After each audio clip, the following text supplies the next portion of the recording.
Yo, what's good? It's your boy Eric Bellinger. You already know what time it is. Chilling right here on that note with Shawn, Stockman. Make sure you pay attention. Dope interview on the way. It's easy. What's up, everybody? This is Shawn Stockman, and this is another episode of On That Note. You know, this is the place where we speak a language we all understand, and that is music. Today's guest happens to be my neighbor. We live right around the corner from each other. Like, we didn't know it until I saw him driving in his big truck as I'm taking my walk and my old man walk and all of that. I was like, that ain't no way. Yeah. I did a triple take. Yeah. You're right. I was like, hold on. You were there a lot longer than me though, so I'm kind of a new neighbor. So I just kind of moved into his neighborhood. So, nah, man. And he welcomed me with open arms. He came by the house. Yes. You know, he came by the crib, met the family. Yes. Played some cards. I did. You know what I'm saying? Phase 10 is my new favorite game. Oh, yeah. Is that your first time playing that? Yeah. I went and bought it and played it with the family. They didn't have as much patience as I needed them to. I'm like, we gonna get through these 10 phases. Right. Well, what we do is because it's a long game, we'll like pick maybe 3. We'll go 1, 5, 9. I need that because I was the annoying dad that night. Yes, for sure. yes. Phase 10 is a long game. Anybody know that anything about Phase 10? You can be there for like 3 days playing this card game. But it is a lot of fun, and I appreciate you coming by the crib. I hope you had a good time. Thank you for the invite. Yeah, it's all good, all good. But check this out in case you guys are wondering who I'm talking to. This man has written hits for some of your favorite artists: Chris Brown, Tanaje, Wale, Hitmaker, and Usher. Usher, baby. He's also written some bangers for himself, starting with his debut album released in 2014 called The Rebirth. Now, please let me know if there's any stats that's wrong. Okay. You correct me, okay? Because I don't want to look like an idiot, okay? 2014. He's since released 6 other full-length albums, not counting several EPs and mixtapes. He's an amazing performer. I haven't seen him personally live, but as a fan, I have logged on to his IG when he would do like a live show somewhere, whether it's in Europe or just something like that, and I would just check out the show. And the boy kills it. He sings his ass off for an hour and some change, and I don't know how he does that by himself. The luxury of being in a group, because I don't have to do all that heavy lifting, but he does it, and he does it like effortlessly. So I just giving you your props on that. Thank you, man. Amazing performer, selling out venues all over the world. Whenever he puts his name on a marquee, he's an R&B pioneer, not only in his writing style, but his music business acumen, thriving predominantly in his career as an independent artist. Yes, sir. Releasing his music under his own imprint called All Wins Entertainment. That's right. You know what I'm saying? We're going to talk about all of that. All right, cool. He's a father, a husband, singer, songwriter, performer, CEO, and Grammy Award winner. Ladies and gentlemen, please give it up for my boy, Eric Bellinger Jr., a.k.a. Praise the Lord. Eric Bellinger. Praise the Lord, saints. Praise the Lord, saints. Yes, he gave the whole gubby gub. Yeah, I had to give the whole government name. Eric Aldwin. So that's where the label comes from. All wins. Eric Aldwin. See? So, you know what I mean? You forgot to add golfer. Golfer. Come on. I love me some golf. I just went and hit the range yesterday. You good at it? Yeah, hit some good enough balls that make me want to keep going back. Okay. He plays in all of our tournaments. Yeah. Okay. Okay. Yes, sir. See, I got to get my weight up. It's tough though, like, because as you know, being a golfer now, that it takes time. Like, you really got to put your time in. Yeah. To golf. That ain't just something that you can just fall into and say, oh, I can hit the ball in the hole. No, you can't. You can't. Because the first thing is that form. Yeah. It's tough to just pick it up because it's such a intricate way to even hold the club. It's like when you locking your fingers in, it's like, wait, what? Yeah. It's an awkward vibe, but I think the more you get used to it, it's so addicting because, you maybe hit a ball like a real good one, and then that gives you the confidence to just want to keep going. That's it. Takes one. And I've done that. And I'm like, yo. And I think the furthest I've hit a ball is, this is me just not golfing like maybe 200 yards. Yep. So that's good. Yeah. So, but you got dudes that 275, 300, pow. Just He Look said, at this guy. Hey, let me make sure. Did you see the lightweight I did. flex though? But it was like a bar by default. You know what I mean? He's like, yeah, I'm just speaking my truth. Speaking my truth. We love you, B. We love you, B. Right. You know what I'm saying? But it's all good. I'm going to get there. Maybe, but nah, maybe it's not. It's addicting. It's addicting. Yeah, all good. But welcome to the show, bro. Thank you. Happy to be here, man. Yeah, how you been? Everything good? Yep, been good. Been in a good space. I traveled and toured the whole first half of this year. So from January to May, I was on the road. And I think March, was it April, May?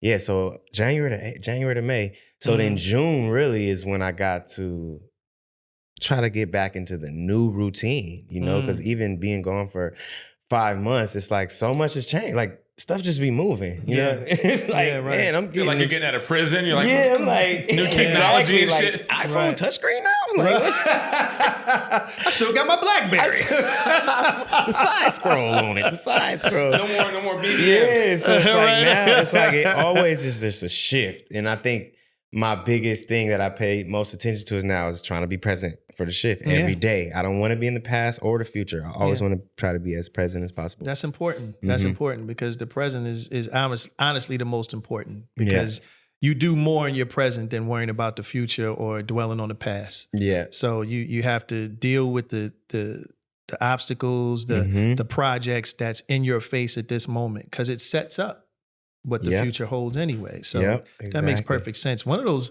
things that I guess you're doing is these glasses. These are mine, by the way. These are not for sale. These are mine. Please tell us about these fly frames. Come on now. So I had to do my favorite color. Like that's that cobalt blue. Tortoise shell. It's not just a normal blue. Yeah, you got the tortoise shell on the arms. And very, very, look at that. You feel me? Very upscale, elegant, yet chill. Yeah, very chill. Calm. Very demure. Very demure. It look good on you, my brother. No, I told you, like, this frame is perfect because these are the frames, the shape anyway that I wear. Yeah. So I saw these, I was like, okay, I'm definitely going to rock these. Yeah, man. So you make sure, you know what I mean? If you want to get some of these boys, shout out to my dog, Louis Stewart. Came to me with the idea. We did a collab. And man, if you want some, website, ericbellinger.com. And man, that's all we doing. But I had to bless the guys. Oh, I appreciate it. Thank you, brother. No problem. These are very nice. Thank you. And well made. Yes. They got some weight to it. You know, you can tell like cheap glasses when you hear them clank. Yeah. When they got that, you know what I'm saying? Where it feel like a plastic toy that you get from like CVS or something. The screws is loose. Yeah, the screws is loose. So man, I appreciate you blessing me with these. These are beautiful. No problem. We're gonna set those there. But cool. Thanks for the love. The intro was beautiful. You know what I mean? It's very informative. It even put me up on some things I forgot about. Brother, as I always tell our guests, we get flowers here. This is what this whole thing is about. Can we submit Shawn's intros for Emmy Awards? Because your intros, no, honestly, like everybody who comes through. Well, you know what it is? Me and you were talking. Forget Shawn. Shawn ain't here. You know what? I'm gonna sit over here and talk to Mateo. How you doing? No, but what's amazing about what Shawn does is he genuinely cares about the people who are making time to come see him, and I respect that so much about him. That he'll go do his research. He'll learn about each guest, even if he knows you, but some guests he's meeting for the first time, and he'll read these intros, and the guests are like. Sweating, like just in awe of just how beautiful it is. So kudos to Shawn. We got to give him some props on his own show. I appreciate it. No, like I said, I give flowers. And the beautiful thing about doing this whole thing with Brian is that, it's a chance for me to be a fan. You know what I'm saying? Like it allows me to kind of learn about people that I admire from a distance. Yeah. You know what I'm saying? Like, people... We're all in the same game, but we're all doing our respective moves. Yes, and we never get a chance to actually sit down and talk to the people and get into just the minutia of why a person is great.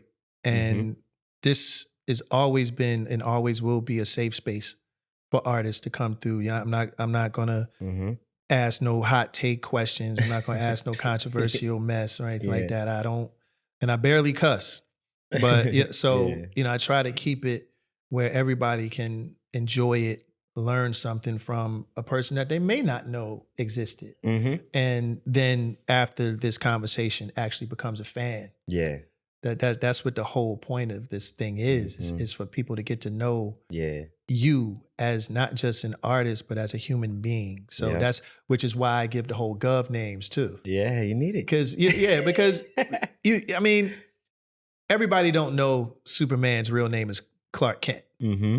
Or even Kal-El for that matter. Mm-hmm. You just know him as Superman. And a lot of artists are looked at as superheroes, but they have a human side. So this is what this whole thing is about, just exposing that side. Just like I said, you're a dad, you're a next door neighbor. Mm-hmm. Mm-hmm. Nah, for real, we're right there. You know what I'm saying? The whole nine. So I like to start off every show with a segment called We're Gonna Go Back, Way Back, Back in the Time. Okay. All right. So I want all the viewers, that is, if you're not driving, to close your eyes. And Eric is going to take us back to the year 1994. I think you're about 10. Mm-hmm. Okay. Yep. Now, where were you at this time? Is it Norwalk? Yes. California? I was staying in Norwalk, and man. Okay. William Moore Elementary. Okay. But first, But before want you to do all that, but I want you to get the sights, the smells, but most importantly, the sounds. Yeah. What was the music that was played in your elementary school or in the schoolyard or the campus or at home or in your hood that inspired you to become the amazing songwriter, singer, producer that you are? You can start at your elementary school and I'll let you go. Yeah, nah. It's definitely Fred Hammond. Fred Hammond. And Kurt Franklin. God's Property. It was mainly Christian music. Yeah. Okay. Grew up in church. Okay. And that was really all that was allowed to even listen to. Were any of your parents pastors, deacons? Mom and dad were the youth pastors. Okay. Of the church, and my aunt was the dance leader, dance instructor for the church. So we was all we all lived together. You know what I mean? So it was definitely heavy. I was on the morning, 8 a.m. Sunday singing. Yeah. Surprise! We need you to sing Wednesday night service too. It's an A and B selection. Yes, so we'll see you there. The A and B selection. So you're going to be there all day. It's an 8 a.m. and a 10 a.m. for sure. Yeah. And, it's just all I knew, So I think my foundation of singing isn't to perform. It's to evoke emotion from a spiritual standpoint. Not to say, hey, I could sing, but I hope you leave this place feeling touched by God. Yeah, well, it's funny because I saw an interview, I think, with B. Cox. That's Brian Michael Cox, for those of you who do not know. He's an extraordinary producer and songwriter and one of the homies. And he was saying, or he pointed out that the difference between a lot of these artists today and artists like yourself is church. And he was pointing that out because of the tone quality of the singers that are singing today. They do not have the same level of what I like to call the quake in your voice, the shake, the soul, the stirring of the vocals that we grew up listening to or exposed to, rather. And he said church had a lot to do with that. I mean, when you think about when you think about Jodeci, when you think about even some of the guys in my group and so on and so forth, it was standard to listen to Commission, the Winans, the Clark Sisters, exactly. All of these artists, these gospel artists that shaped us to be who we are. Do you see that difference as well? Oh, for sure. Yeah, because the bass is just, they don't even have the ability to pull, from that diaphragm, from that, like I said, that spiritual realm, because it's just making a song rather than singing.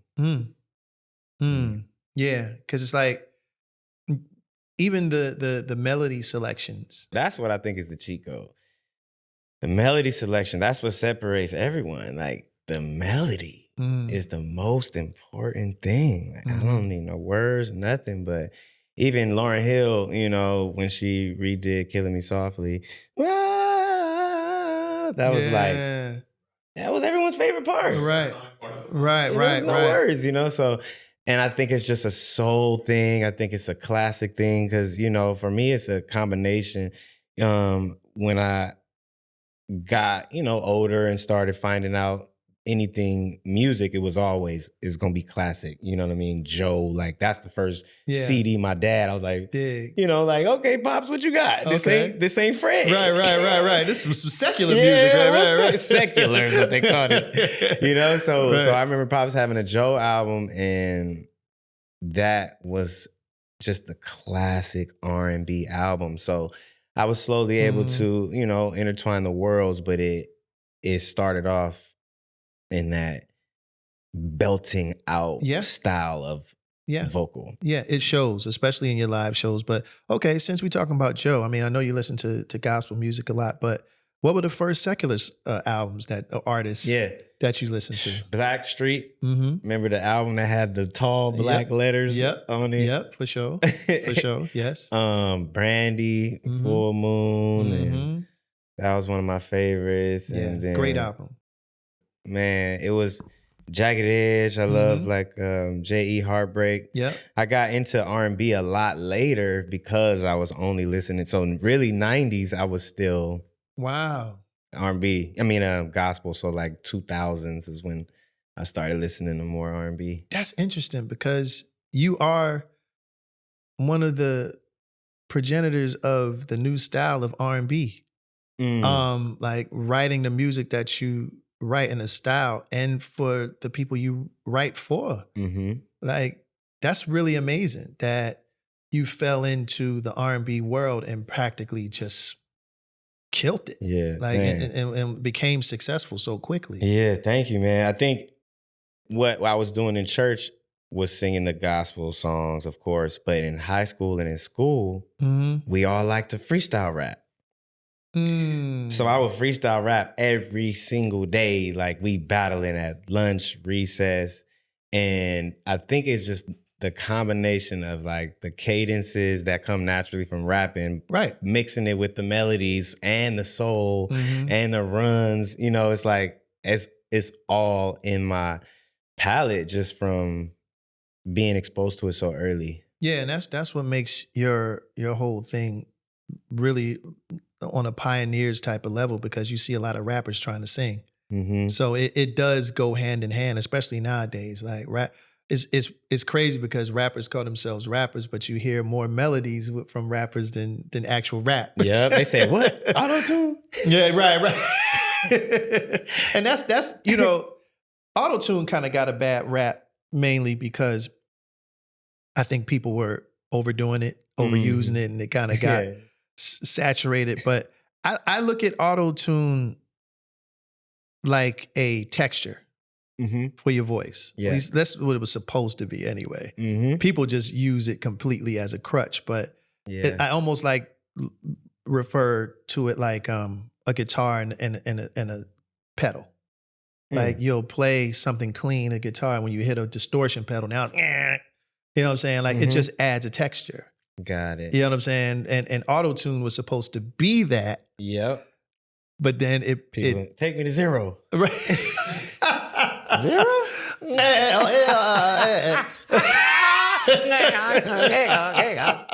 But I feel you. I'm a fan of that of the program. Right. But just when it's misused and abused. Yeah. It's crazy. Yeah. Well, speaking of songwriting and everything, I mean, you come somewhat of a lineage of songwriting, right? Yeah. Your grandfather was Bobby Day. Yes, sir. Who penned the classic Rockin' Robin, right? For the Jackson 5. Yes. That's crazy. When I found that out, I was like, yo, that's so sick. Because That was tweedledee. Hey.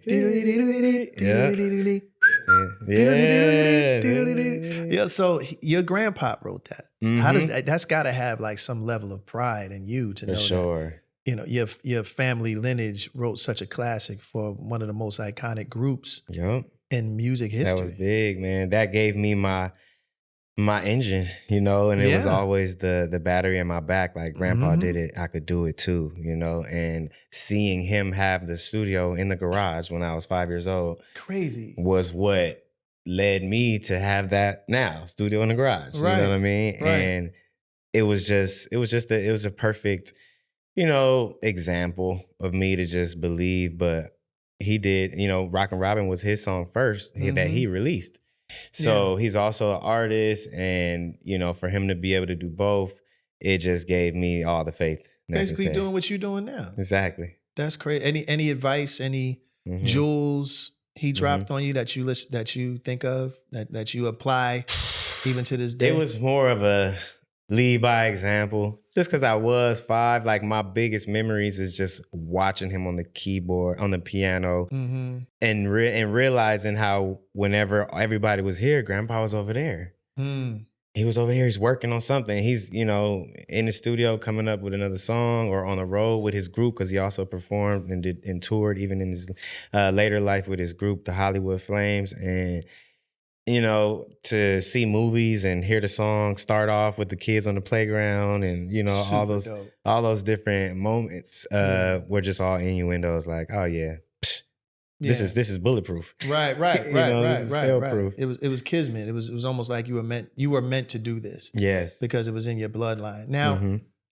fast forward a little bit. How did you even get discovered? Like, who was the first person that saw you and say, yo, this kid's got potential, and let's work with him? Erica Nuri. Okay. So Erica Nuri actually heard me singing on her goddaughter's voicemail. What were you singing? I was singing Mario, Never. I will never lie to you. And she was like, that's right, leave me a message after the tone. Yeah, that's when we used to do that, guys. When we would, you know, somebody would call, we'd have like a song playing, we play it for a little bit. They go, yo, it's me. You were just on tour with Mario. Did you tell him the story? And now, full circle moment. Not just tour with Mario, just in this April, May. Yeah. So yeah, man, I was singing that song, but see, I was doing it for multiple people. Right. And that was my thing. I'm like, you don't gotta play the song, I'll sing it. Did you charge them for that? Like, $1. $1 per voicemail. You know what I'm saying? Per pre-recorded. So Erica heard and was like, who's that? We linked up, and at the time she said, yo, I want you to come to the studio. And it was with Rodney Jerkins. And that's your first session? Yeah. All downhill from there. Right. Exactly. So we worked, and it was a song she wrote, he produced, and they just wanted me to come demo the song. So I got this really discovered, and then did a demo, and, you know, to this day, I still work with both of them. It's crazy. 20 years later. Yeah. Now, your first deal was actually with a major, right? Or did you have a solo deal or anything? Never did a solo deal. Never did a deal. Always been independent. Always independent. Yeah. That's amazing, because to be as successful as you are, normally people transition into an indie situation or whatever. They never, at least from Black music standpoint, they never start and continue from an indie circumstance. So what made you, I guess you could say, be perceptive enough, right, to understand that that's the way that you should go? Like, who gave you that understanding? So when Erica met me, she had a publishing company with Sony ATV called The Writing Camp with Evan Bogart and DQ. Okay. They signed me as a songwriter first. Okay. So immediately it was like I was in with Usher, Justin Bieber. I was just writing, and that kind of just took off first. And I think I was in that lane for so long. So many people got used to me just being the songwriter, the person that's behind the scenes.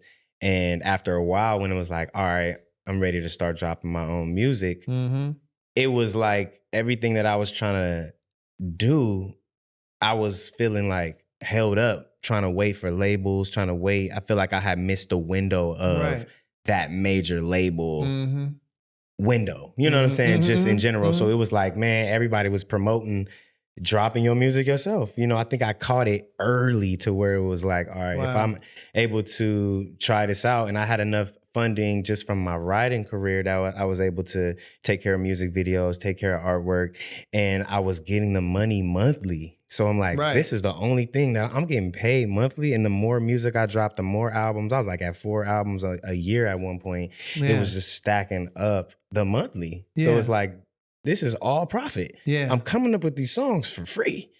So let's just keep dropping them and, you know, see how high we can make that monthly go, because it's all coming to us. That's crazy. Now that's interesting, because I wanted to ask you, and this is for the aspiring artist that's out there that's watching or listening to this, that may be at a crossroads with what their future might bring, as far as like, should I sign to a major? Should I do an indie thing or whatever? What are the pros and cons of being completely independent? Ooh, it takes so much just discipline, because when you're at a label, I do feel like you have so many different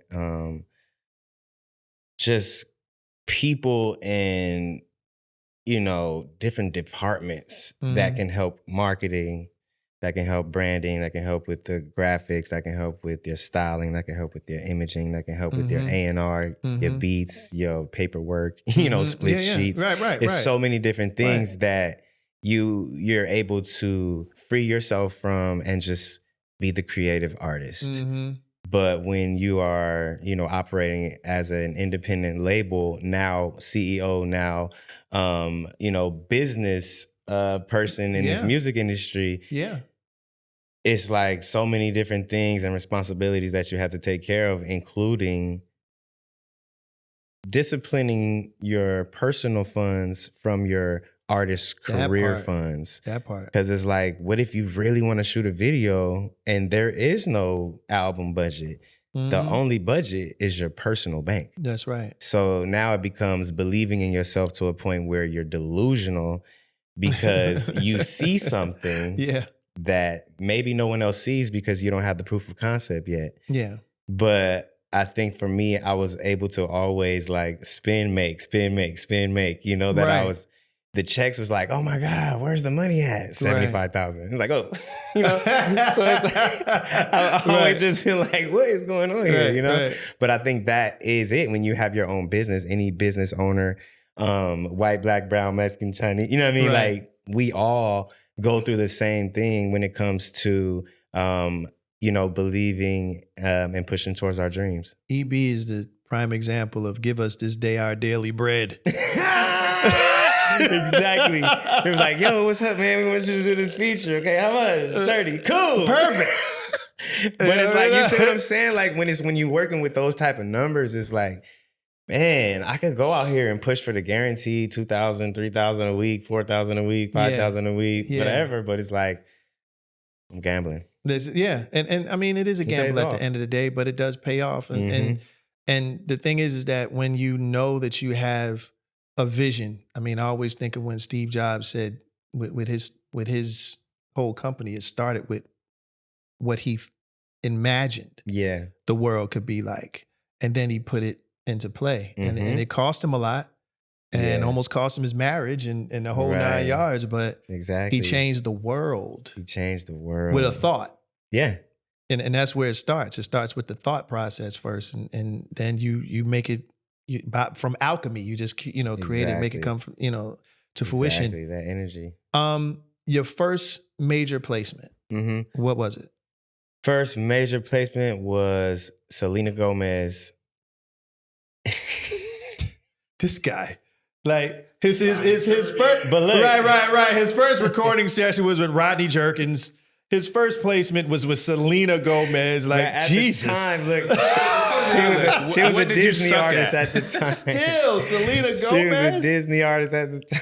Yeah. Jesus. Hey, they featured me on the song. It was perfect. It was like, we need a Disney rapper. So my voice on there is like super pop rap artist, right? Yeah. And it was like, we're going to get this person, that person. They never did it. It was like, hey, we're just going to keep you on there. So I'm like, man. So it just all happened quick. Like all the, the writing. Once I was like, let me try this behind the scene things, it was like the doors just start opening. I'm going to just make a rosary bead with his face on it.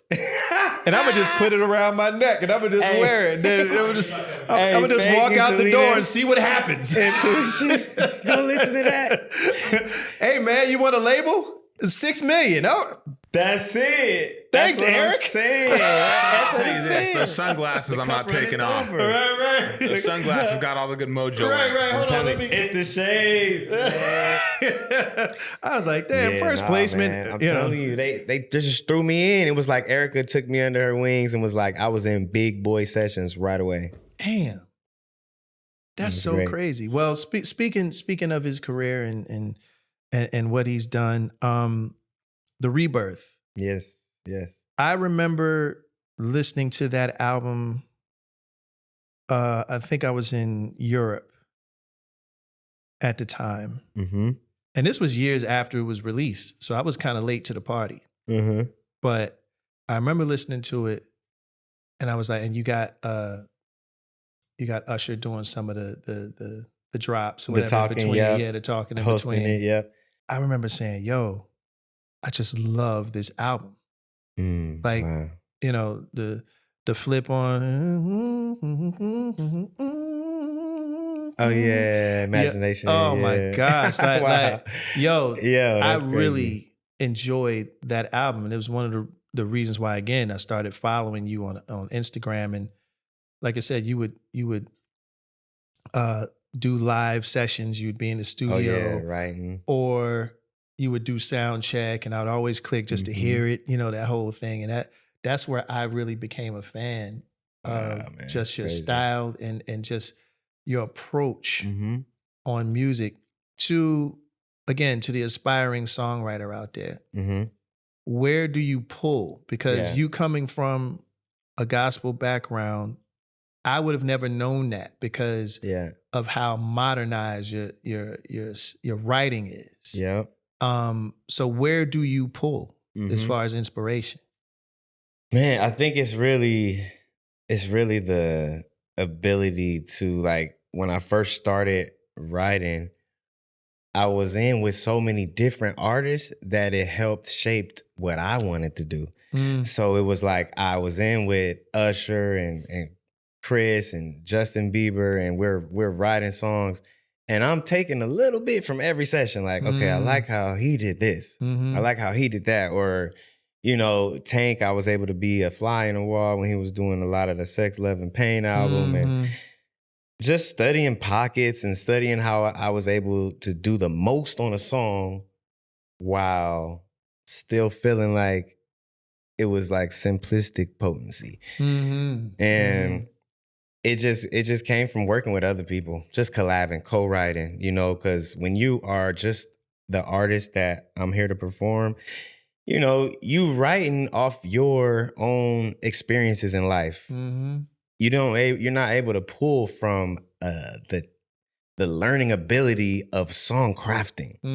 But when I came in, it was a songwriter first. So, being around people like James and Sia and Neo, and it wasn't for me in my benefit. It was always for me to be of service. It was always for me to be like, yo, what if you try this? What if you try that? So I was always welcome with open arms because I'm here to just, you know what I mean? Yeah. Like we here. And I think with that approach, it helped me because it wasn't like I was stepping into the door with a handout from jump. Right. It was like, what can I do? What can I do for y'all? You want me to demo a song? Right. You need a bridge? Right. You need that? And I was cool with just doing it. Yeah. You know what I mean? And it taught me like just how other people work. Yeah. And I think that's like the cheat code is that I know how everybody really gets down. I learned a little bit as far as like just working with people and like, oh, wow, you do melodies first. Or, oh, wow, you like concept first. Or, oh, wow, you like a song title first with nothing else. Wow. You like to have the melody and then, so it just sharpened me to just learn how to approach so many different ways that anytime a beat come on, I'm like, Swiss Army knife. Swiss Army knife. That's a great way to put it. Yeah. Now, It's crazy because you've worked with a lot of people. Do you have any favorites? Anybody that you can pull some experiences from working with that particular person in that particular session? Maybe Neo songwriting. I always love watching him write a song because before there's words, there's a story from the melody alone. The melodies are always like boom, boom, boom, boom, boom, boom, boom, boom. Next one. Boom, boom, boom, boom, boom, boom, boom, boom, boom, boom, boom, boom. You know what I mean? As opposed to, I might have just been like, you know what I mean? Another one. He was like, nah, it's probably like 2 lines is the whole verse. Right. 2 sentences. Right, 2 sentences, right. Yeah. And my joint might have been 12 at first, you know what I mean? Right. But once I was like, oh, just go on ahead. It's easier for a fan to remember 2 sentences than it is 12 lines. I find it interesting hearing a lot of the newer music from a lot of the new songwriters, and some of it is a lot of it is pretty good. But I've always, because as a songwriter myself, I've always kind of listened to him and I was like, you know, that guy could have said what he said in 2 sentences. Bro, that's when he you literally get good, went around when you start the barn, paying attention to that. Yeah, like he literally went around the barn to say, I messed up. Can you please come back home? The keys are under the mat. That's it. You know what I'm saying? Like why didn't he just say that? You know what I'm saying? He said, the keys are under the mat. You be like, why did he just, for real? Why did he just cut that, make a flyer melody, give the song or the track space? Because a lot of times the track is so fly, I think sometimes the writer gets in the way of the music. So you're trying to burrow through what he's trying to say, at the same time trying to enjoy the song, at the same time trying to dance to it. At the same time, remember the words. It's a lot, opposed to just saying, I love you. Move on, next. It's simple. I like having these conversations with you because, one, you kind of give me the cosign, because if I did this by myself, I would look like the old guy hating. But I'm not. Man. I'm not. And this is what a lot of the kids, and I'm sure there's gonna be a lot of comments under this episode. But when I mention certain things like that, it's not about trying to change anybody. Right. But what I've noticed is that, and I'm sure you've noticed too, a lot of artists, songwriters, whatever, producers, they'll have something real hot going on for about 3 summers. And then they're gone. Yeah. And they don't know why. And my concern is that these kids are not getting the tutelage that you got, for example, to make you last 15 years, 10 years, whatever. Like, now, if you look at the music business as a hustle, okay, fine. Right. You got your cake, go back home, do whatever the hell you're going to do after that. But if you're really trying to make this a career, I don't care how new your writing style is, there's still always a formula. Yeah. That you always have to follow. Like, no matter what, I don't care what you write. I don't care how you write it. Butt naked in the studio, I don't care. You know what I'm saying? But there's still a formula that we as consumers and as lovers of music will always gravitate to. And this is what I try to get through to these kids. But a lot of times it seems like, you the old head, you the this, and that, and the third. Like, nah, man, I've been in this 33 years. This is not by accident. You know what I'm saying? So it's one of those things where it's like, I just want to pass the knowledge on. For the best results. For the best results. Do what you want. But if you repeat the hook, if you switch it up after 8 bars, your flow, if you have a concept that you stick to the whole time, it's like, if you simplify the cadence and, like. He said it, I didn't. Hey, so if you don't listen to me, listen to Eric. I got a question for both of you guys. Why do you think, because I know Shawn and I are a little older than you, but obviously when we would sit down with our elders, we were all ears because they had all the answers already. Yeah. Right. Why do you think the generation, even younger than you, you're not a child anymore, but why do you think they don't have that same respect for their elders to learn? What do you think it is? Yeah. Because like the world that the younger generation is in, they've figured out how to get to the bag in a way that is like, it can't compare. It's like, they're like, yo, if I do this, I already know if I do it this way, it's going to cut some corners for the quality, of it all. But they can say, yo, all I have to do is blank. And then, they'll compare where they're at to where whoever the legend is right now. Because they're like, no matter what, we not tripping on what was in the past. They're only worried about right now. Like, you're not popping right now. Can I benefit right now? So you think it's less about longevity and more about microwaving?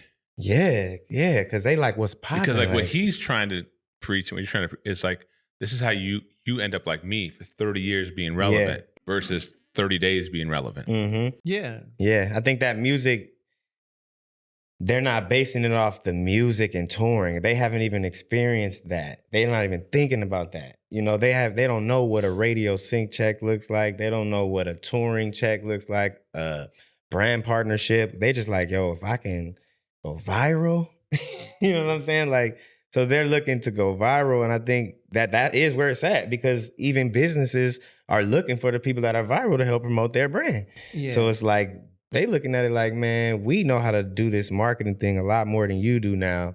So, just let me do what I do. You know what I mean? They don't want to hear it. It's crazy.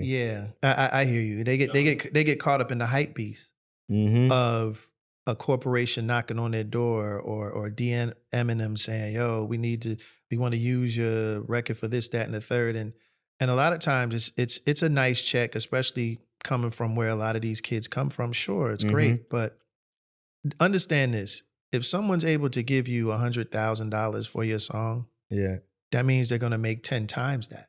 Yeah. Or else they wouldn't have given it to you. Right. They've already done the math while you're sitting there geeking out about going viral. Yeah. They're making way more money than you on a record that if you just played your cards a little bit better, you could have made $300,000 instead of $100,000. And this is the business acumen that a lot of these kids are not acquiring. Yeah. There's different ways to market stuff now, and that's due to technology, TikTok, the social media component, all of those other things, which a lot of us OGs are not privy to. So to the kids, it makes it look like, oh, you stupid. Exactly. That's what I'm saying. No, I get you said it. I said it quicker than I Right. No. I knew where you were coming from. So it's like, yo, because I hear that and I get that. People look at this money. Look at this car. Look at this crib. Okay. Man, they pulling up pink G-Wagons. Like, right.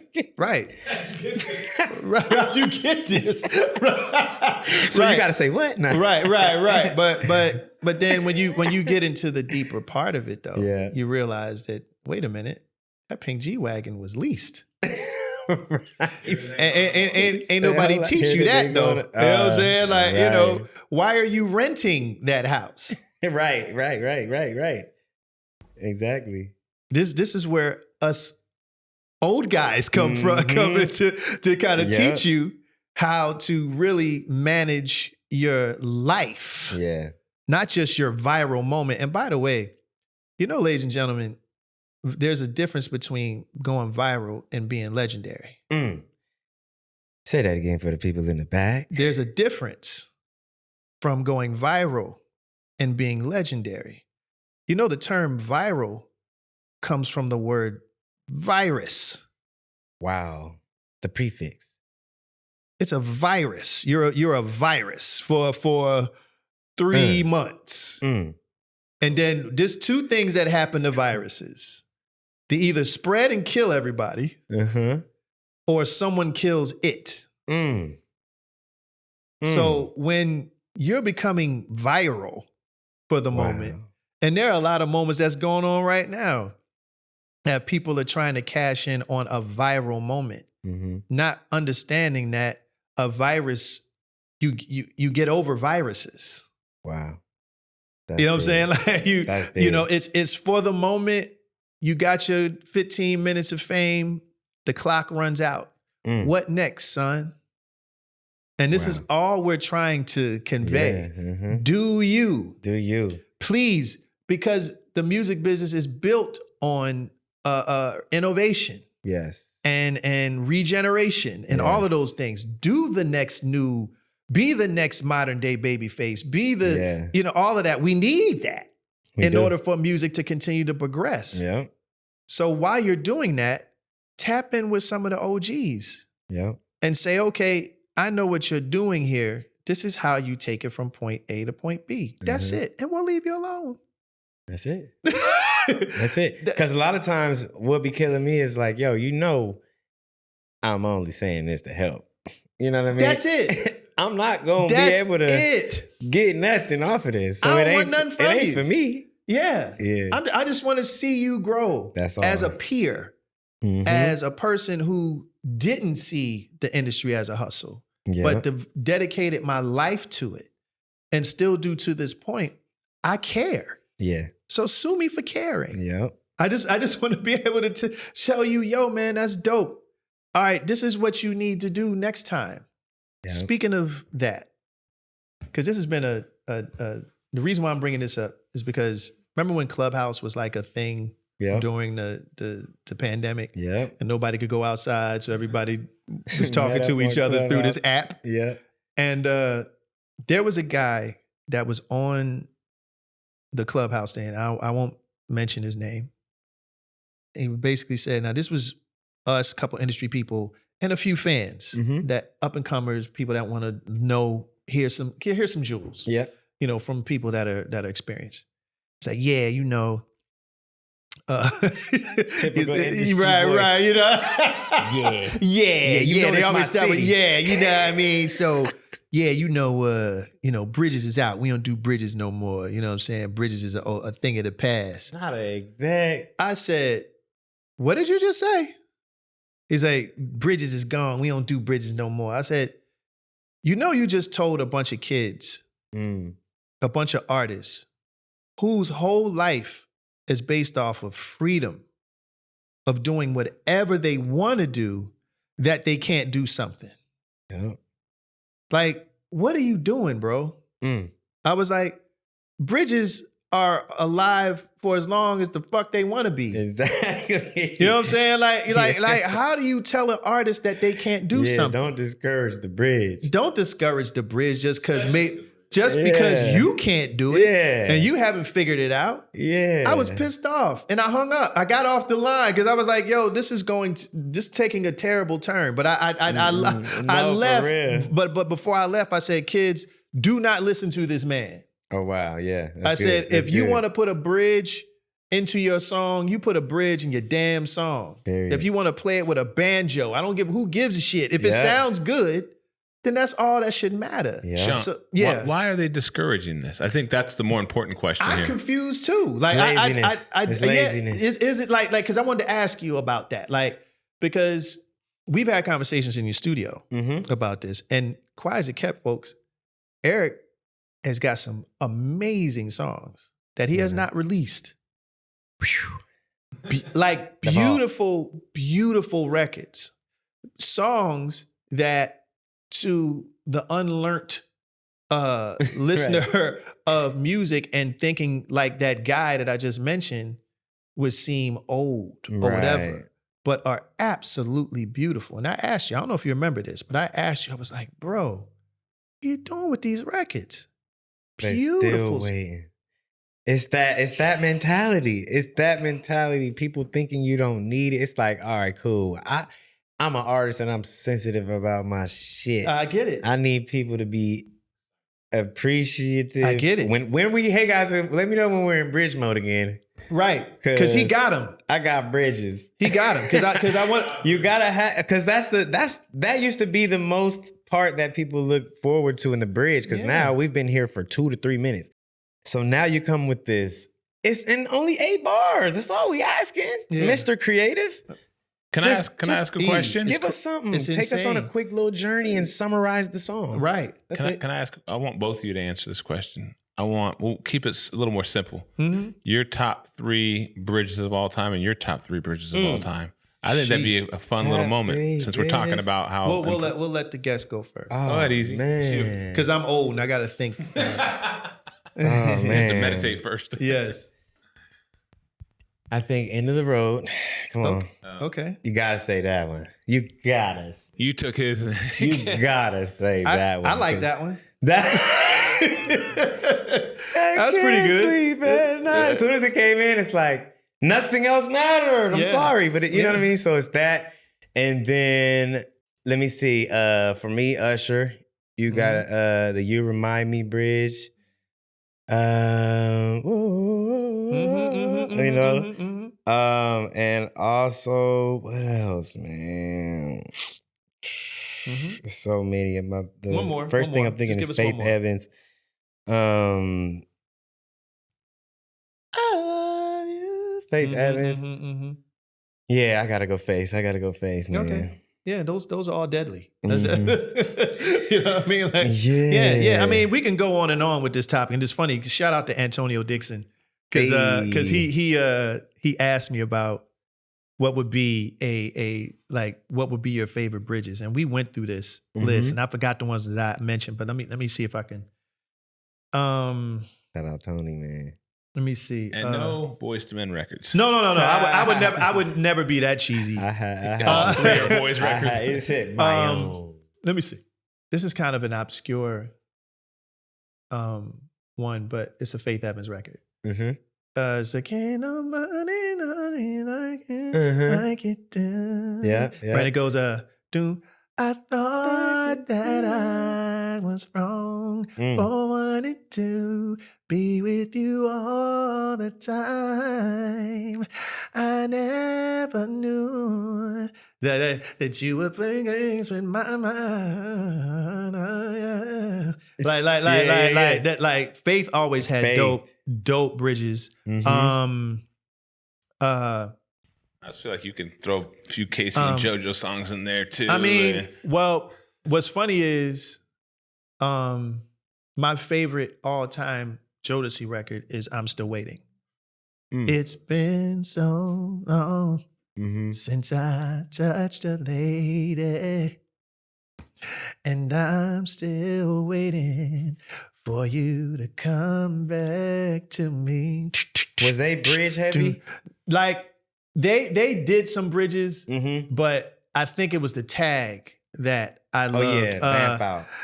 Just a little love is all I need. My arms are open wide. Just a little love is all I need. And JoJo go, whoa.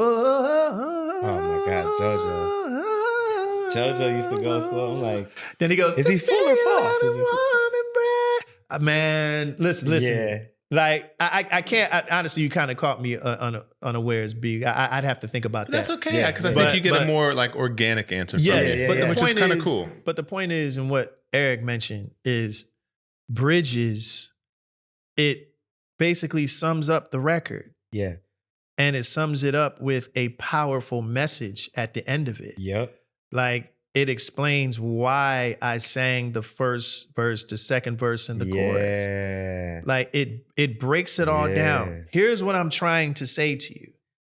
And that is, just like you said, it's the gut punch. Yeah. It's the part of every song that people want to cry to. Yeah. It pushes the tears out your face. Exactly. And it also, because like you mentioned something about laziness, it makes the artist that's singing it work harder. It pulls emotion out. Yeah, now you got to go up a little higher. You got to go maybe higher. Climax, maybe a modulation. Yes. But I think there was some success with shorter songs. people started saying like, man, nah, radio, you only need 2-minute songs. You know, it got to that for a while. And then it was like, there's no time for the bridge. All you need, and then it was all you need is a hook, 2 hooks, and you know, and then some songs only got 1 verse. Laziness. I'm like, you know what? why? Because I'm a debunk that too. Like, what? Back in the 50s and 60s, the songs were 2 minutes. Oh, Sometimes, okay. Like back in 2 the minutes, Motown days, like the baby, Yeah.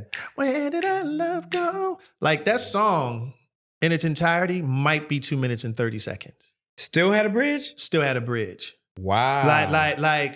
Like these, this is what I'm saying. Like y'all lazy because you can, I don't mind short because guess what? It gets more, especially nowadays where streams are important. Yeah. Like Replay make it value. 2 minutes and 30 seconds. That's fine. Do a verse, chorus, bridge, chorus, out. Change. Throw that in there. Throw it and modulate. Do something else different give and me then that. end it. That's 2 minutes and 30. I don't mind that. I don't necessarily mind the distance, the time the rather. length of the song. Yeah. Like, but you can put a verse, chorus, bridge, chorus, modulation, or some sort of tag or vamp in 2 minutes and 30 seconds. And it sound like it's just a chock full of, it's a big ass burger that you eat and you're like, yo, that's so dope. I got to play it again. So I'm good on that. But the point of getting from this moment and making the story arc and then dropping it off is still very relevant and something that should be exercised with songwriting right now. But it literally is that compared to that. That's crazy. Literally that. Literally. Opposed to doing this. Just do that. That's all we're saying. Just bend the line. And you will see, for those kids that may not understand, and this is what we're trying to say is, it'll take your song from, I listened to it a few times and I liked it, to, I'm going to listen to it forever. Exactly.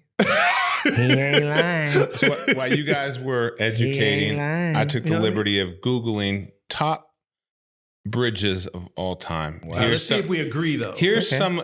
They didn't really put them in order, but they kind of referenced some songs that have an iconic bridge. Anytime by Brian McKnight.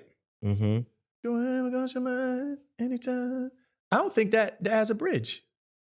It's saying it does. I couldn't tell you where it's at on that one. Yeah, because I think it keeps the do do do do do do do. I mean, he changed no more. I guess you could say the loneliness. That's the bridge. Okay, yes, that's a bridge. Yeah, okay. Give Me the Night by George Benson. Yeah. Which one? Give Me the Night by George Benson. Give me the night.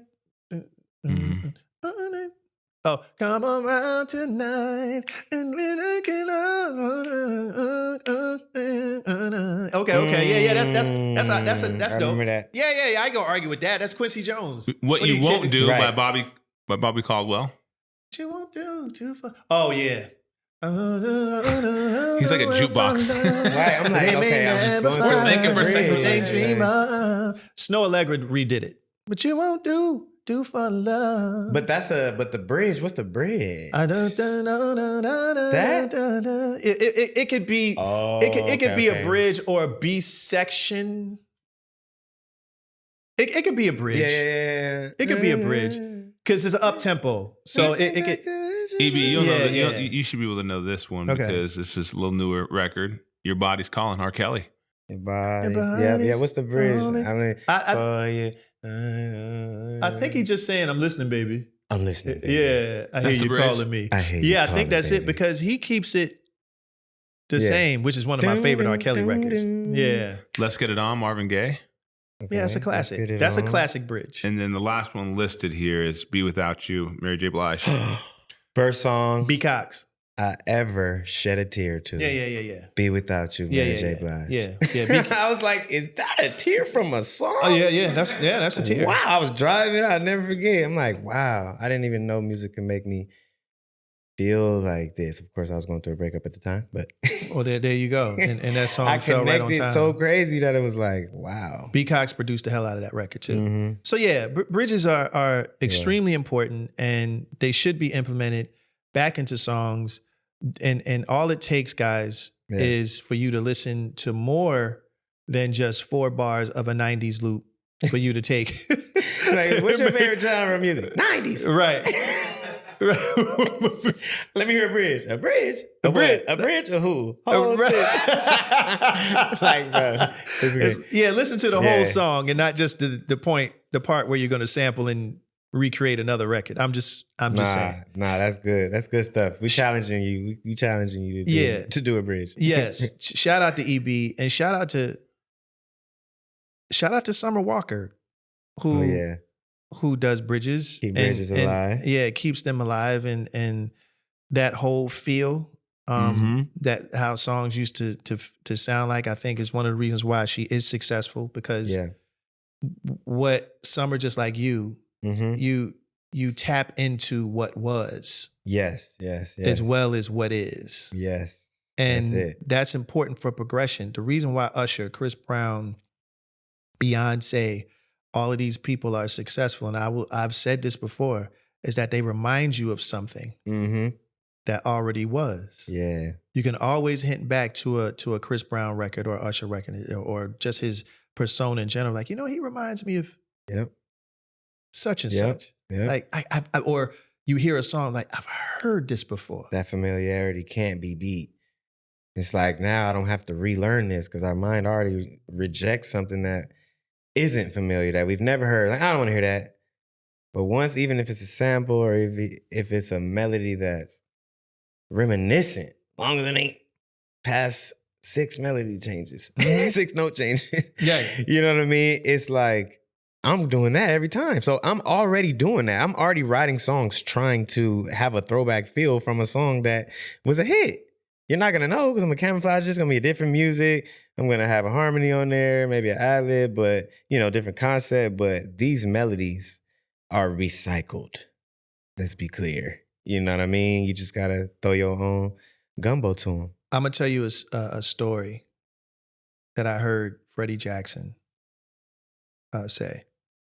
What they used to do, and y'all can do the same thing. I mean, this ain't like, it's free game. What he used to do was he used to collect old Billboard magazines from like maybe the 60s, 50s, and 70s, right? He would look at the top 10 records at that time, right? He'd pick one that he likes and just flip it. For example, y'all ever rock me tonight for old time's sake. Dun, dun. It's Let's Get It On. Dun, dun. Rock me to dun, dun, dun, old time's sake. Dun. That's all he did. He took a piece of what was already a hit. Yep. Laced it. Yep. You know what I'm saying? With the familiarity, the bass line, the rhythm or whatever, changed it where, they can't come at him for copyright as long as you do infringement. Yeah. And then wrote a new type of feel. And honestly, it's kind of the same subject matter. Hit record. Hit record. He didn't reinvent the wheel. He just kept it rolling. The wheel's fine. The wheel doesn't need reinventing. It's fine. The wheel's fine. The wheel is fine. Like, and that's what he would do. Yeah. Like, he would just take old billboards. He would look at the charts and go, yo, I like that record. And just flip it. Yeah. And then just make it his own, obviously. He wouldn't completely rip it. Yeah. But he would take elements of that particular record and, okay, I'm going to do that. And that's it. So, again, free game. There you go. It literally is. It literally is, because you're not going to make the song. Right. You're not going to make the same song. Right. You're not. That feel. Top 5 favorite artists to work with in the studio and why? Yeah. I think it's always fun with Chris Brown. Like, he always come to my mind first when I'm thinking of studio sessions, because it's just so much going on and so much getting done at once. He's always there, and the energy that you have when you're with the artist creating, as a songwriter, it's heaven. You know what I mean? So I think being there with him is always, a fun experience, watching him dance while we're picking beats. You know what I mean? So it's like, okay, he wants to move like that before it even gets out. So seeing them and visualize what they want the fans to hear. That's another thing Usher told me one time. We were writing a song. He said, "Can you hear a crowd chanting it?" I said, "I think so."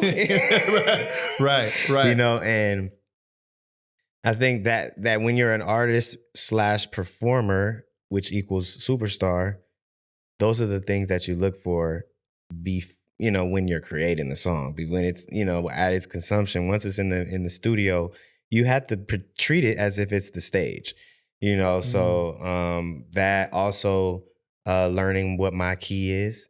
Sometimes people could write a song based off the track as opposed to maybe adjusting the music. Like, I'm not afraid to take a key down to my comfortable register so that I can murder it the best of my ability. And I think a lot of people just listen to the music and write it, and maybe the melody's high and they can't perform it on stage. So these are all adjustments that you can make while you're in the studio. Like, make yourself at home. This is your song. You're going to be the one singing it 1,000,000 times if it becomes a hit. Okay, so Chris Brown's one. Yeah.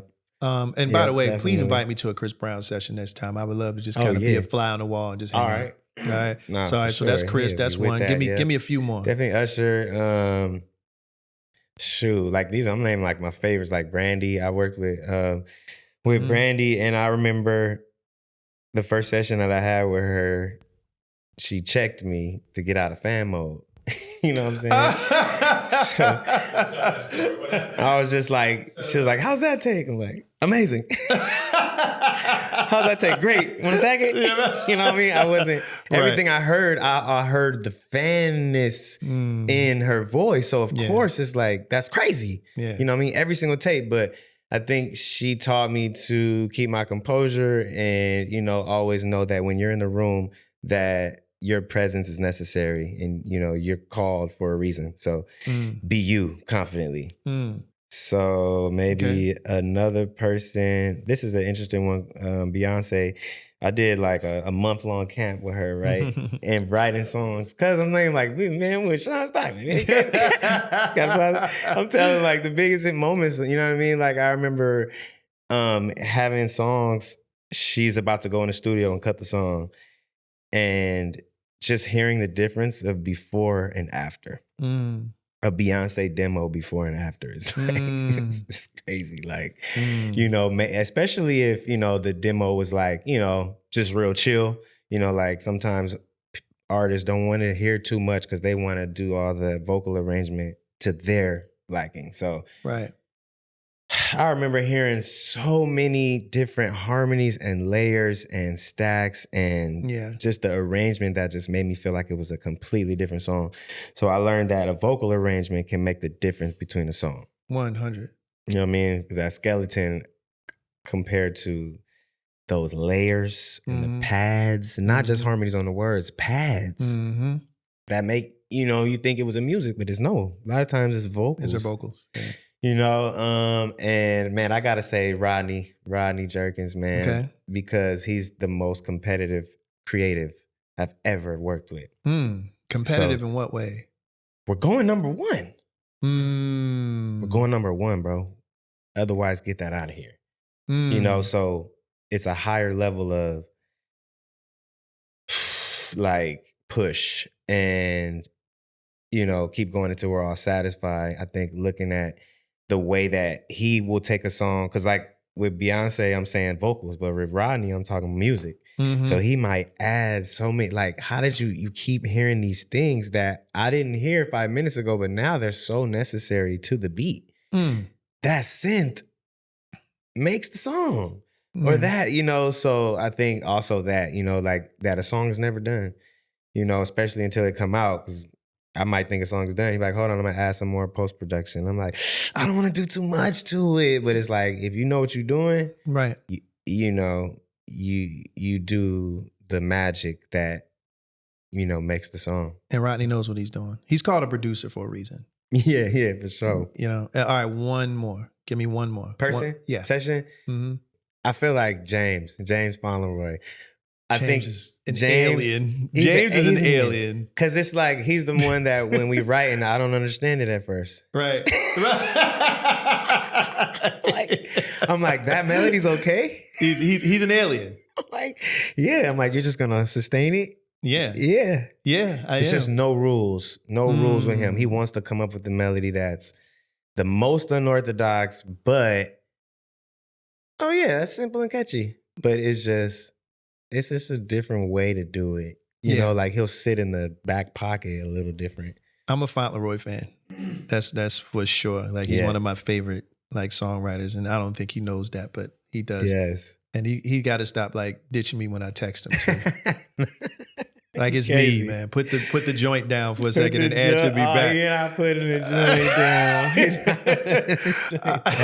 down. I'm just playing. Love you, James. But yes. Okay, one more top 5. Yep. Top 5 favorite songwriters of all time. Songwriters. Doesn't mean it could be past, present, future, present. Whatever. All right. Smokey Robinson.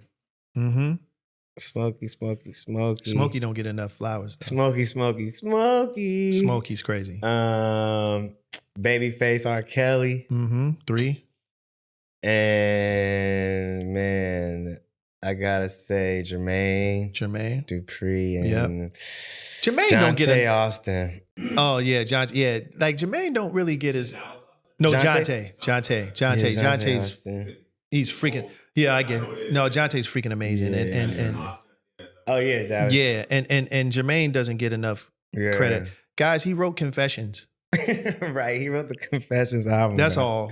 Come on, man. He created Confessions. And that's my style. That's my swag. Right. Like when I first heard Confessions, I'm like, oh, yeah, this is all I want to do. You know, as so many other R&B singers, I'm sure. But man, that album, man, for sure.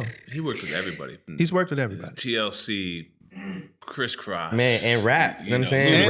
Rap music and crazy. Yeah, and broke so many artists. Like, broke many artists. It's just different. Well, you're gonna break a few with your own label, right? Please tell us about your label. Always Entertainment, man. Be on the lookout. We taking it from the rooted to the tutor, the ground up, artist development, everything that's necessary to sustain. You know, the tools needed to duplicate. Because a lot of times people get lucky. They don't know how to do it again. But I'm kind of teaching the artists to know what they're doing and why they're doing it so that it's second nature to repeat the process. Now, what is artist development in 2025? What does that entail? No, like just a lot of no's. Like maybe it's like, nah. Okay. And people that will trust your vision, you know, because I'm only going off what I think is cool. At the end of the day, this is in my opinion. So, you know, you can take it or leave it, but it's, you know, when you know, when you know what the packaging is supposed to look like, when you know that the outfit matters for the photo shoot, you can't just do any photo shoot. It has to match. Like when Timberlake did Suit and Tie, if he went out there in jeans and a t-shirt, it would have been a problem. Right. You know, just making sure it looks and feels the same, sounds the same. The dance makes sense. And especially now, you can't do anything that, you can't try to like fool the fans no more. So it has to just be authentic too. So I can't do what works for you for that person, you know? So each person has to carve and create their own identity to the point where a fan can latch on and say, hey, I'm just like you. Yeah. So y'all want to be a part of a label in a situation where you actually are groomed for greatness. Yes, sir. All Wins Entertainment. You heard it from the man. I'm just saying, because that's the school I come from, and I love to hear it. So, you know, it's that all of those things are important for an artist and for someone to not just enjoy the journey, but to learn from the journey. Yeah. That's so much more beneficial for you as a person that's trying to get into the music business. Give a man a fish and he'll eat for a day. Teach him how to fish and he'll eat forever. And that's really what it's about. So that's the motto. All right. Last question. Yeah. What's your favorite restaurant? Crustacean, simple. I love that Dungeness crab with the crab with the garlic noodles. It's just garlic noodles are yes. No. Just too crazy. The garlic noodles are fire. After this, let's go to Beverly Hills. Yeah. The garlic noodles are fire. Too good. Yeah. It's too good. And if you're trying to go to crustaceans, I'm with you. But all right, cool. You sitting in crustaceans, right? Yeah. Set it up for you. You're sitting in crustaceans, got your favorite table. Mm-hmm. About to get the crab and the garlic noodles, which are phenomenal. You look at the door, and in walks the younger version of Eric. Mm-hmm. He's been looking for you. Mm. He's been trying to understand what the future holds for him. He needs some advice. Yeah. He needs some tutelage from you. He needs a word that's going to help him get to where you are now. Yes. What would older Eric Mm-hmm. say to the younger Eric that's sitting across from him at that table? I would say stand confident, walk tall. It's going to be okay. It's going to be okay. I think I lived my younger life worried. I don't know why, but I was worried. I felt that. Growing up, I lost my sister when I was 9 years old, and I always felt that unbalanced. She was 5 years old, and I was 9. So growing up, I always just felt like, she died from asthma, and I had asthma, and I was in and out of the hospital a lot. So I never really, I think, got into just a normalcy because that was like the toughest loss. And then I was still in and out of the hospital worried, So with that, it shaped the way I moved. And I think now knowing like, man, like everything is all right. A lot of times we worried about the things that we can't change instead of just accepting the things that we can. And I've relinquished control now, and I've been able to enjoy my life more instead of trying to worry or I got to make sure I walk in or let me, just overly preparing my own table. And I think now I'm cool if I get there and I got to eat with my fingers. You know what I'm saying? Wow. It's all good. Mic drop on that. Mm-hmm. And on that note, ladies and gentlemen, please give it up for my good friend and neighbor, Eric Bellinger. Howdy, neighbor. Tim the Tool Man. All right, now, this is the fun part. While you're doing that, I got a question for you. Go ahead. Because I like asking this question. When Shawn's setting up the guitar, I like asking this question because you're multi-talented. You're not just a performer. You're not just a singer, songwriter, producer. You're all of the above. Mm-hmm. I'll give you some examples. I asked Johnny Gill, and then we asked Bobby Brown. They threw it back to each other. But what's a song for you that you wish you wrote, and not just for the financial reason? Obviously, the biggest record made all the money. But what's a record that you heard or that you hear that you're like, damn, I wish I would have penned that one? I didn't know this question was going to be that one tough. That I wanted. I don't know. I remember though hearing Chris Brown's Strip, and I was just like, dang, that pre-chorus is so good. The pre-chorus, yeah. It breaks down right there. That little music. Yeah, take your time with it. Yeah. That was one that I loved. That's a good one. I've never asked you, Shawn, that question. What's the song you wish you written? Can You Stand the Rain? Fast Car by Tracy Chapman. Good record. Shit. Somebody recently I still haven't record, found. right? I still haven't found what I'm looking for by U2. Shawn got a top 5. Go ahead. Seriously, Distant Lover by Marvin Gaye. That's one. No, like Lady in My Life. Oh, we. Like there's so many. Like there's a lot of songs that but that's where you pull from. Yeah. You try your best to try. Lady in My Life is crazy. Yeah, to try to write a version about that one. of that. Mm-hmm. And that's where you get the vig from those songs that, man, I wish I came up with that bridge. Yeah. I wish I came up with that lyric. Yeah. It's so perfect. The pocket is so perfect. And yeah, there's 100 songs. Yeah. That I have in my iPhone that I listen to. Just praying that one day God blesses me with that one. Oh yeah, real quick. Shout out to my man Kevin. These are called tick picks. Tick pick. Like they actually stick onto your guitar, so you never lose it. Like it's one of the dopest inventions because I lose picks all the damn time. Right. So to be able to have it where, you know, you playing all of a sudden, I want to put.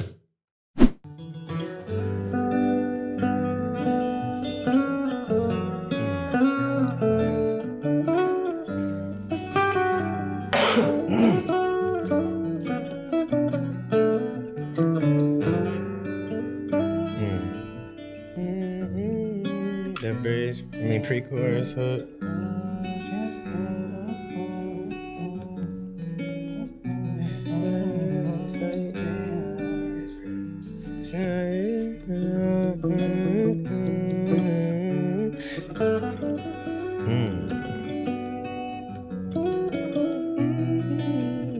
Cool, we gonna like vibe with it, intro, or just bust it vibing? Just go ahead, just sing it. Yeah. Whenever you know that. That's what I said. I tried to imitate the track itself, but like, here we come. See that? For GOAT? Yep. Okay. All right, I'm gonna just do that. I like that melody you was just doing. Cause you talking about the shawty bad, yeah? Yeah. Okay. I was just kind of, you know. No, I like how you did it though, cause you added some melody on it. I'm like, wait, I like that though. What song you talking about? Okay, nah, same joint, yeah.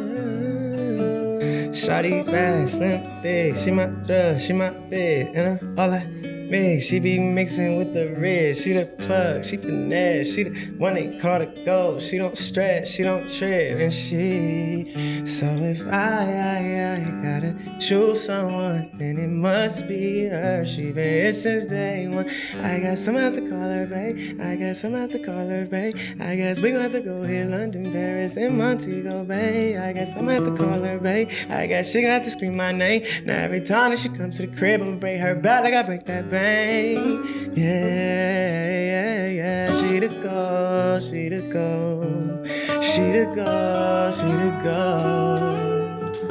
oh, she the go, she the go, she the go, she the go, greatest of all time, yeah, Gucci on all the time, yeah. Come on. Time, yeah. Oh.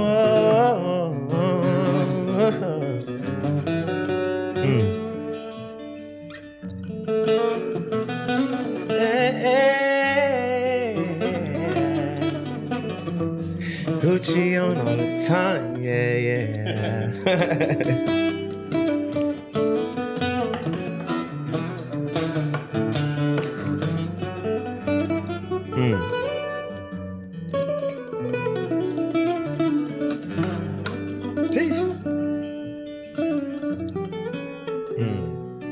Thank you, sir. Yes, sir.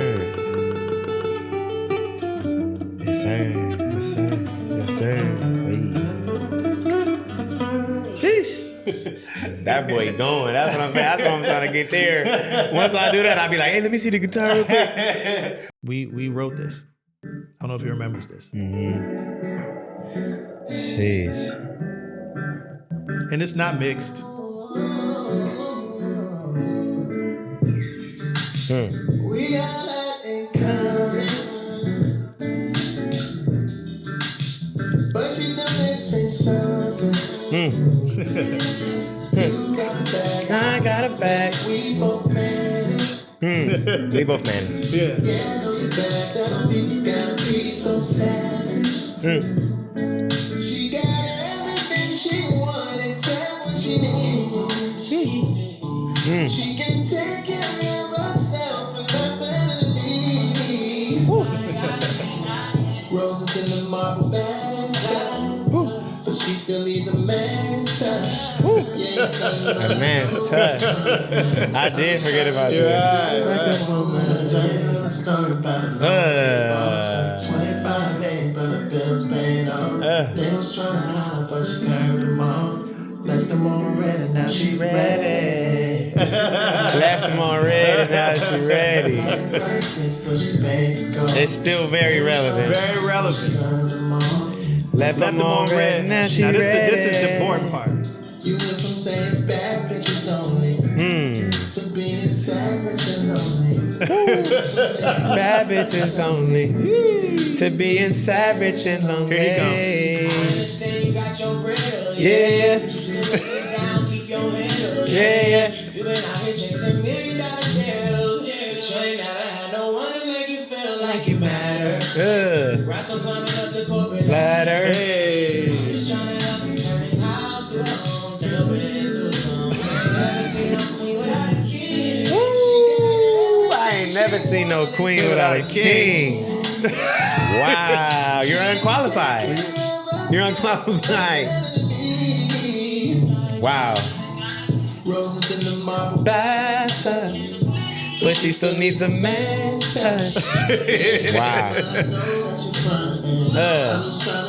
Feel like a woman. I'll tell you a little story about a lonely boy. 25 days, but her bills paid off. They was trying to holler, but she turned them off. Wow. Left them on red and now she ready. It's a little story about Here's a little boss. Yeah. Priceless, but she paid the cost. Woo. They was trying to holler, but she turned them off. Left them on red and now she's ready. You went from saying bad bitches only to being sad, rich and lonely. Hey, see, we just cooked that up. We just got it on ice. We did that the first day. We got it on ice. Come on. Yes, so sir. this is what I mean, man.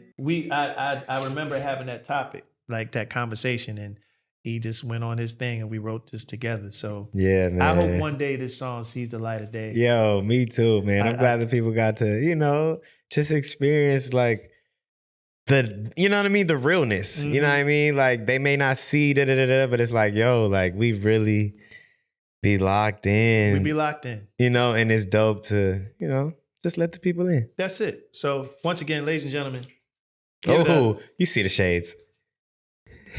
What's the website? Yeah, what's the website? Hey, ericbellinger.com, man. You can click on one of the little toggles, hit merch, hit shop.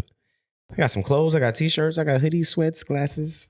Yeah. Live your life. Yeah, live your life. I'm gonna give him the side profile real quick. Yeah, the tortoise. Let me get the left. The tortoise. Yeah, the tortoise shot.